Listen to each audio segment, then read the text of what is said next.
It's Friday and you're watching FreightWaves Now. I'm your host, Anthony Smith, and coming up, we're going to have Andrew Cox giving us a DHL Supply Chain Pricing Power Index update. But first, we're going to go to Strickland with the carrier update brought to you by PowerFleet. Stay tuned.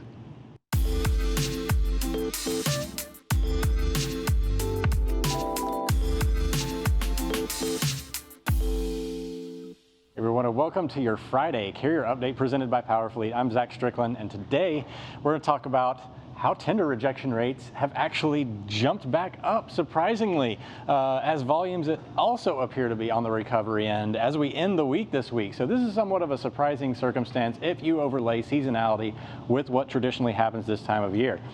Normally, we've already seen our seasonal peak way back in June. Rejection rates can go up into the holiday, July 4th, due to supply side conditions, but this year, they've come down as anticipated, and then all of a sudden they jump back up here. If you look at the orange line right there, that's our outbound tender rejection rate for the United States, bouncing back up to 15.9% when it had only dropped to about 15%, but the direction is what's important here today because this is not something that we normally see this time of year. So this could mean that capacity continues to be tight outside of traditional patterns in July. July normally kind of a softening month. It's not necessarily one that we see rejection rates increase, spot rates increase, etc. So again, capacity tightening here is a little bit of a alarming signal. Volumes, you can't really see it clearly right there, but they did go up yesterday about 0.8% out of that trough, the outbound tender volume index there. So again, we're starting to see a continuation of what we saw before the holiday period as volumes again continue to sustain. What this may indicate for the July month, we have yet to see yet. But looking at all of our regions, this is our VAN outbound tender rejection rate index for all of the regions in the United States, and you can see most of them are taking that same little jump up there at the end. So this is not just isolated to one individual market, one individual region. This is across the country. So this is what I normally look at to make sure that we're not seeing some heavy market really driving a lot of this change or this direction. I'm looking at a lot of the same patterns showing up throughout the United States. We've got the Midwest region, Southeast, Southwest taking the lead there in the yellow at 21.34%. on the VAN outbound tender rejection rate. So again, VAN rejection rates starting to come up as well. We talked about reefer doing the same thing yesterday. So where are the big movers in the market? So now we've identified that this is happening pretty much all over the country, not necessarily in the Northwest, but all over the country we're seeing some level of correction. Now this is going to be the weekly rejection and weighted rejection index, which is a weekly change in tender rejection rate combined with our outbound tender market share. So again, this is weekly change. You saw the rejection rate not necessarily jumping up week over week, but a day over day change. So it's not going to show up dramatically here just yet, but I do want to see if there's any outliers out there that are looking a little bit more volatile than we'd normally expect. And we do continue to see the Dallas market, which has been in blue for the entire week just about, sitting down there next to Fort Worth, and then of course Grand Rapids, Michigan showing up as well. Indianapolis, we talked about them the other day, continue to be a little bit more disrupted, and you see Dallas right here, Grand Rapids, Michigan, both leading the weighted rejection index chart right now.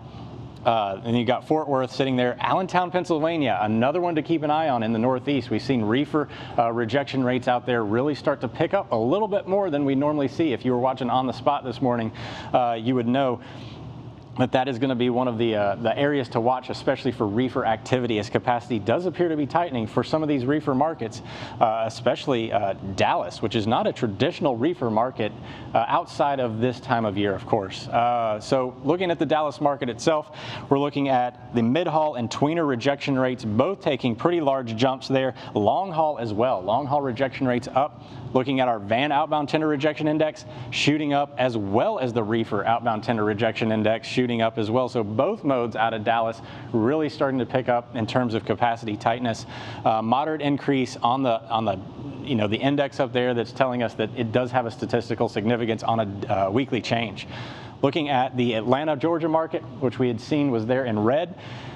It's going the other direction, but again, note this green light right here. Reefer rejection rates continue to climb out of Atlanta, Georgia, looking at that little spike.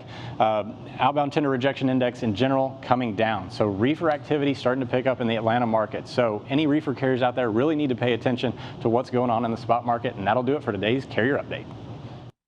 The comprehensive logistics offerings from PowerFleet cover in-cab ELD, fleet management, trailer tracking, cargo monitoring, and tracking other assets such as chassis and intermodal containers. Power up your operations with PowerFleet.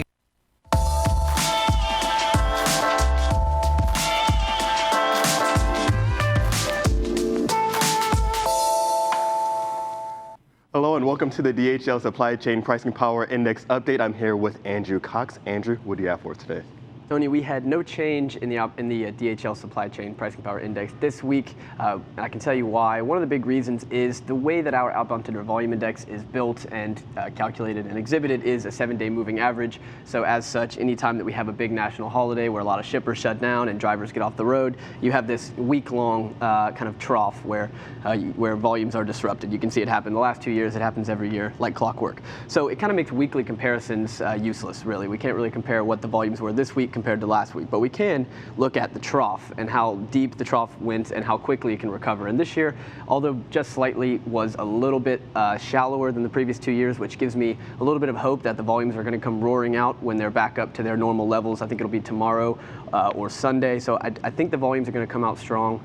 We didn't move the supply chain price power index this week because volumes are they're where they are. We think rejections are going to keep climbing up a little bit. That's what Zach talked about here. It was a bit surprising. You usually see that July slump after the 4th, rejections start coming down.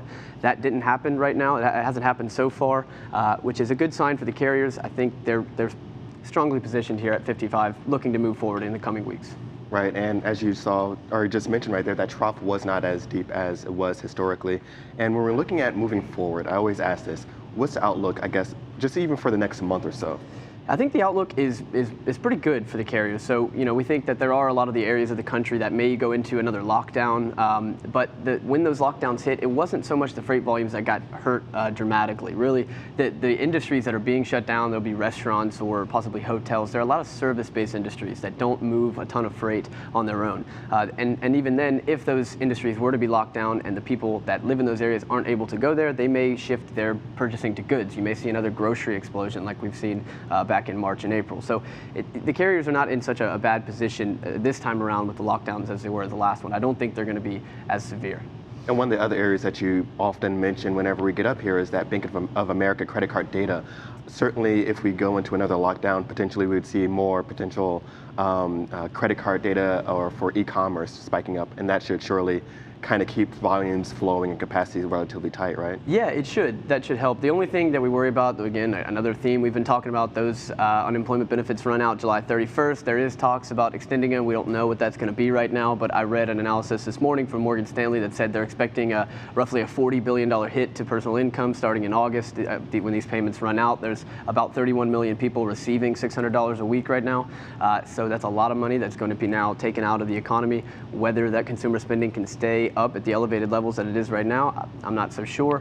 But in any case, I think the carriers are in okay spot. I mean, look at spot rates right now. We have spot rates at the highest point that they've been all year. This is our DAT futures index. I mean, even when the last buying pandemic kind of forced rates up, it's nowhere near this. And this is seasonal peak as well. I mean, we're already at $1.80 a mile. So that's really good for the carriers. I think we're going to see elevated rates as long as the volumes stay elevated. Right now, with elevated volumes, and we're seeing capacity showing a little signs of stickiness up there with the tender rejection rates in the double-digit range.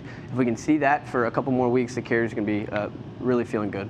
Excellent, Andrew. And one of the things I just saw your name in my email inbox. Sorry. Where can people find out more about your analysis here? Yeah, so you can go to freightwaves.com/passport for all of our stuff. You can also find Great Quarter Guys. That is my team's podcast each week we do on Tuesday. You can find that on FreightWaves TV or anywhere our podcasts are available. Excellent. We appreciate it. And thank you so much for tuning in. That's going to do it for this DHL Supply Chain Pricing Power Index update. Be sure to tune in next Thursday for all the latest.